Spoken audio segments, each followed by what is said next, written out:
ಘಟನೆಯಲ್ಲಿ ನನಗೆ ಒಂದು ವಿಶೇಷ ಇದೆ. ಈ ಪ್ರಕರಣವನ್ನು ನೀವು ಸಂಗೊಳ್ಳಿ ರಾಯಣ್ಣ ರೈಲ್ವೆ ನಿಲ್ದಾಣದಲ್ಲಿ ತೆಗೆದುಕೊಂಡಾಗ ರಿಜ್ವಾನ್ ಕುರೇಶಿ ಅನ್ನೋರು ಕೂಡ ನಿಮ್ ಜೊತೆಗೆ ಸಾಥ್ ಕೊಟ್ಟಿದ್ರು ನನ್ನ ಜೊತೆಗೆ ಸಾಥ್ ಕೊಟ್ಟಿದ್ದ. ಅಂದ್ರೆ ಅವರು ಕಂಪ್ಲೇಂಟ್ ಮಾಡಿದ್ರು ಅಂತ ಅಲ್ಲ, ಅವರೇ ಫಸ್ಟ್ ಇದ್ದವರು.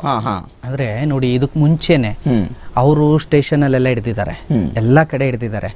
ಅವರಿಗೆ ಅದನ್ನ ತಡಿಲಿಕ್ಕೆ ಆಗ್ತಿಲ್ಲ. ಯಾಕೆ ಅಂತಂದ್ರೆ Abdul Razak is A king ಅಂತ. ನನ್ನನ್ನು ಯಾರು ಮುಟ್ತಾರೆ? ನಿಮಗೊಂದು ವಿಡಿಯೋ ಇದೆ, ನಾನು ಕಳಿಸ್ತೀನಿ, ಸಾಧ್ಯ ಆದ್ರೆ ಆಮೇಲೆ ಹಾಕಿ. ಓಕೆ. ಅವನು ರೈಲ್ವೆ ಸ್ಟೇಷನ್ ಒಳಗೆ ಪೊಲೀಸ್ನವ್ರನ್ನ ಇವರೆಲ್ಲ ಕರ್ಕೊಂಡು ಹೋಗ್ತಾರೆ. ಗೆಟ್ ಲಾಸ್ಟ್ ಅಂತಾನೆ, ನೀವೆಲ್ಲ ಆಚೆಗೆ ಹೋಗಿ, ರೈಲ್ವೆ ಪೊಲೀಸ್ ಒಳಗೆ ನೀವು ಬರಂಗಿಲ್ಲ. ಪೊಲೀಸ್ನವ್ರನ್ನ ಆಚೆ ಕಳಿಸ್ತಾನ್ರಿ ರಿಜ್ವಾನ್ ಕುರೇಶಿ, ಅಬ್ದುಲ್ ರಜಾಕ್ ಆಚೆ ಕಳಿಸ್ತಾನ್ರಿ ಚೆಕ್ ಮಾಡೋಕೆ. ನಿಮಗೆ ಅದು ಬಿಟ್ಬಿಡಿ, ಮೊನ್ನೆ 26ನೇ ತಾರೀಕು ನಮ್ಮ ಮಲ್ಲೇಶ್ವರಂನ ರವಿ ಅವ್ರು ಬರ್ತಾರೆ, ಫಸ್ಟು ವಿಜಿಲ್ಸ್ ಇದೆ, ನೀವು ನೋಡಿ ಅದನ್ನ. ಚೆಕ್ ಮಾಡೋಕೆ ನಿಮಗೆ ಅಧಿಕಾರ ಇಲ್ಲ ರೀ ಅಂತಾನೆ ಫುಡ್ ಇನ್ಸ್ಪೆಕ್ಟರ್ಗೆ. ಇವನ್ದು ಅದಕ್ಕೆ ಲೈಸೆನ್ಸ್ ಇಲ್ಲ, ತರಿಸ್ಕೊಳ್ತಾರ, ಇವನಲ್ಲ, ಇವನ ಹೆಸರಲ್ಲಿ ಬಂದಿಲ್ಲ, ಇವನು ಅಲ್ಲದೆ ಇರೋ ಮಾಲಿಗೆ ಇವ್ನು ನಿಂತ್ಕೊಂಡು ಆ ಮಟ್ಟಕ್ಕೆ ಮಾತಾಡ್ತಾನೆ. ಯಾಕೆ ಗೊತ್ತಾ? ಒಂದು ಬಾಕ್ಸಿಗೆ 500 ರೂಪಾಯಿ ಕಮಿಷನ್ ಹೊತ್ತವನಿಗೆ.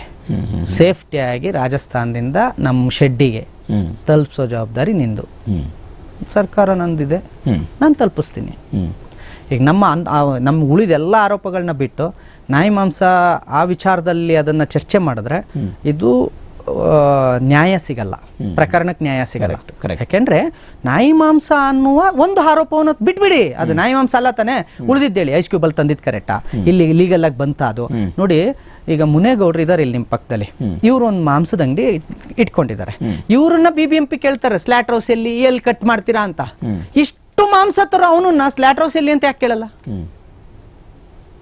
ಯಾವ ಸ್ಲಾಟ್ ಹೌಸ್ ಅಲ್ಲಿ ಕಟ್ ಆಯ್ತದು? ಸರ್, ರಾಜಸ್ಥಾನದ ಆ ಕುರಿ ಇದೆಯಲ್ಲ, ಆ ಕುರಿ ಅಷ್ಟು ಕಮ್ಮಿ ರೇಟಿಗೆ ಯಾಕೆ ಸಿಗುತ್ತೆ? ಮಾರ್ವಾರಿ ಕುರಿ ಯಾಕೆ ಕಮ್ಮಿ ರೇಟಿಗೆ ಸಿಗುತ್ತೆ ಅಂದ್ರೆ ಅದಕ್ಕೆ ರೀಸನ್ ಇದೆ, ಅದನ್ನ ತಿಳ್ಕೊಳ್ಳಿ. ಅದು ಉಣ್ಣೆಗಾಗಿ, ಅದು ವಯಸ್ಸಾಗ ತನಕ ಉಣ್ಣೆ ತೆಗೆದು ಆ ವಿಚಾರದ ಬಗ್ಗೆ ಹಲವಾರು ಚರ್ಚೆಗಳಾಗಿದೆ. ಈ ವಿಚಾರಕ್ಕೆ ಸಂಬಂಧಪಟ್ಟ ಇವತ್ತು ಆ ಸ್ಟೇಷನ್ ನನಗೆ ಬಂದಿರೋ ಮಾಹಿತಿ ಪ್ರಕಾರ ACP ಚಂದನ್ ಅವ್ರು ರಜೆ ಇದ್ರು, ಆದ್ರೆ ಇವತ್ತು ಪ್ರತಾಪ್ ಸಿಂಹ ನೀವೆಲ್ಲರೂ ಸೇರಿ ಹೋಗ್ತೀರ ಅನ್ನೋ ಕಾರಣಕ್ಕಾಗಿ ವಾಪಸ್ ಬಂದಿದ್ರಂತೆ. ಇವತ್ತು ಅವ್ರು ಮಾತಾಡ್ಸಿದ್ರು ಅವ್ರನ್ನ? ಇದ್ರು, ಮಾತಾಡಿಸ್ಲಿಲ್ಲ. ನನಗೆ ಮುಖ ನೋಡೋಕ್ಕೂ ಇಷ್ಟ ಇಲ್ಲ ಸರ್. ನಾನು ಇದುವರೆಗೂ ಯಾವ ಪೊಲೀಸ್ನವ್ರನ್ನೂ ಕೂಡ ನಾನು ಪೊಲೀಸ್ನವ್ರ ಪರವಾಗಿ ಅನೇಕವಾಗಿ ಮಾತಾಡಿದ್ದೀನಿ. ಕೋವಿಡ್ ಟೈಮ್ನಲ್ಲಿ ಪೊಲೀಸ್ನವ್ರ ಪರ ತುಂಬ ಇದ್ದೀನಿ. ಫ್ರೆಂಡ್ಲಿ ಪೊಲೀಸ್ನವ್ರ ಜೊತೆ ನಾನು ತಪ್ಪು ಮಾಡಿದಾಗ ಅರೆಸ್ಟ್ ಮಾಡಿದ್ರು ಬೇಜಾರ ಮಾಡ್ಕೊಂಡಿಲ್ಲ. ಎಲ್ಲರ ಜೊತೆ ನಾನು ತುಂಬ ಚೆನ್ನಾಗಿದ್ದೀನಿ. ಯಾಕೋ ಚಂದನ್ ಸರ್ ಅವ್ರ ಮುಖ ನೋಡೋಕ್ಕೆ ಬೇಜಾರಿದೆ ಸರ್.